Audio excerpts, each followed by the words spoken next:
Hey everybody, welcome back to the Northwoods Family Channel.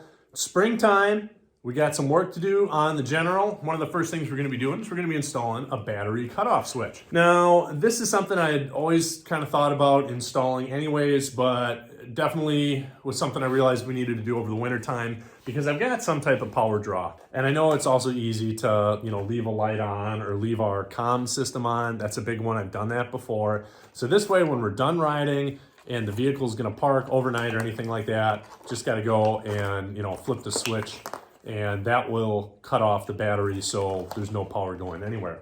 Basically, the way we're gonna hook it up is where you have the negative battery terminal cable going to the switch, and then another cable, this one, is gonna go to the ground.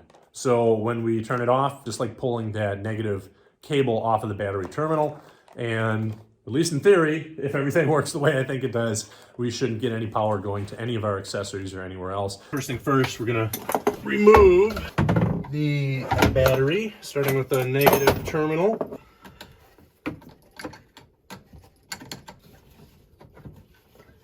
That right there, that bolt, is where our ground is.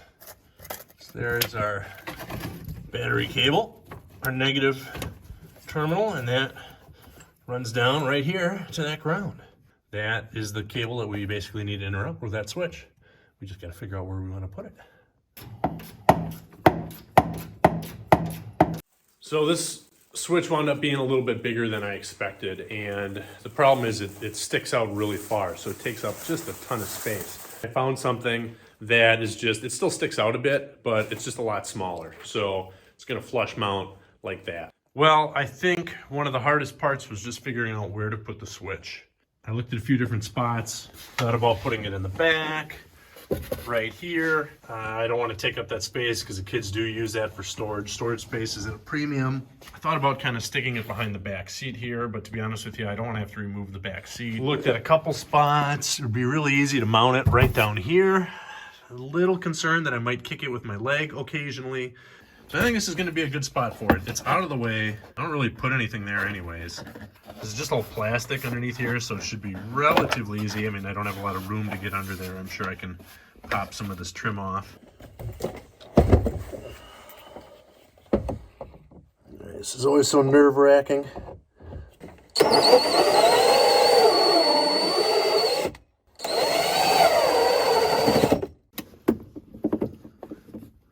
Very close there. I think I'm going to hand file the rest.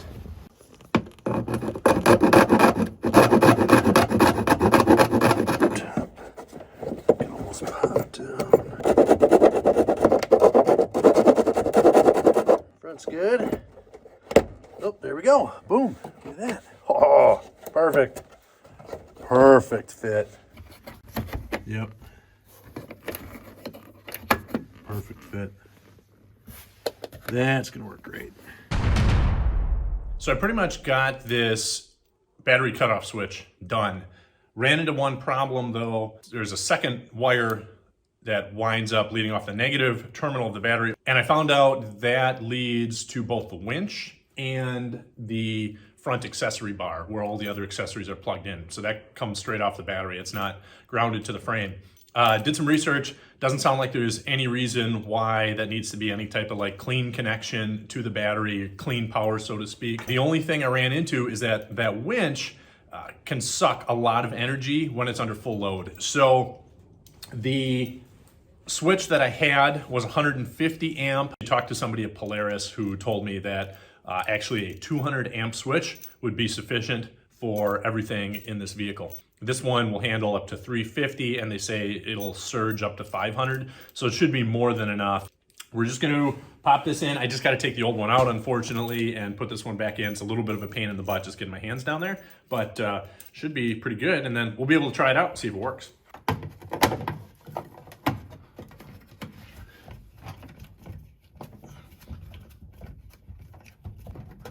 Yeah, that's solid with just those two mounting bolts.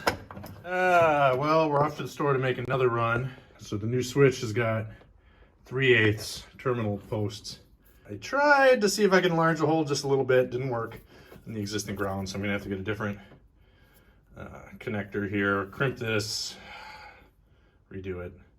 Son of a gun, another trip to the store. So I had to cut off that other terminal, strip that wire down. I picked up just a couple of these 3/8 terminals for 4-gauge wire at the store. So I'm just gonna crimp that on there using a big pliers, drop some solder in there, and we'll have a new connection.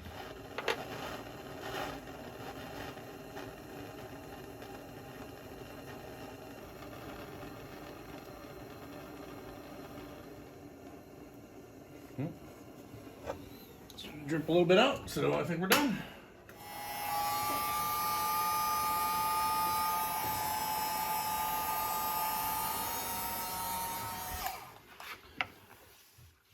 Looks pretty good.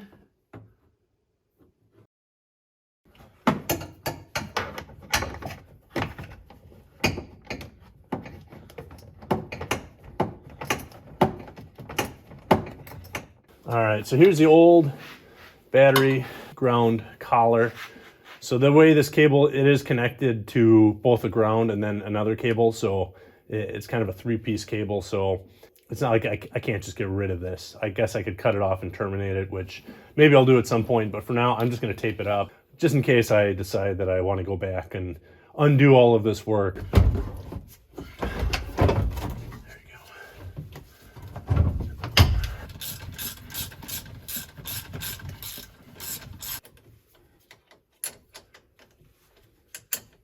So we ran the battery cable right there to that stud on the right, and then we hooked up the ground, and we just ran it right back to where it grounds on the frame. We actually bought a longer cable, so that grounds back behind the driver's side rear passenger on the frame, and then that other cable runs up to the accessory bar.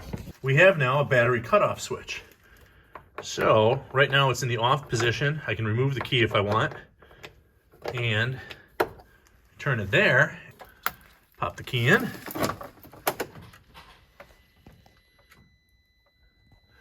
All right, all our accessories should work. Light bar, turn signal, and our winch.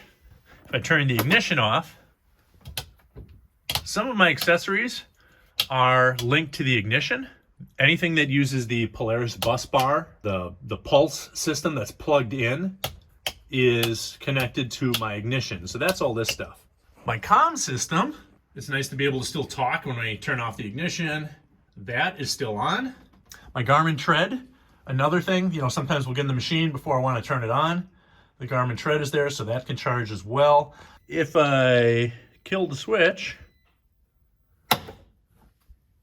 everything turns off. I can turn the ignition, I get nothing. Turn the switch back on.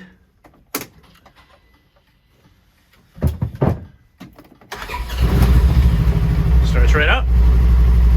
So there you have it. That is our battery cutoff switch. Now I got to put everything back together, get all these panels back together. But if you guys have any questions how we did that, I'd be happy to tell you.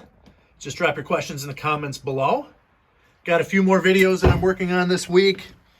Our local trail just finally opened, so we are about ready to do some riding. I got some more work to do here. I've got a warranty part coming from Polaris.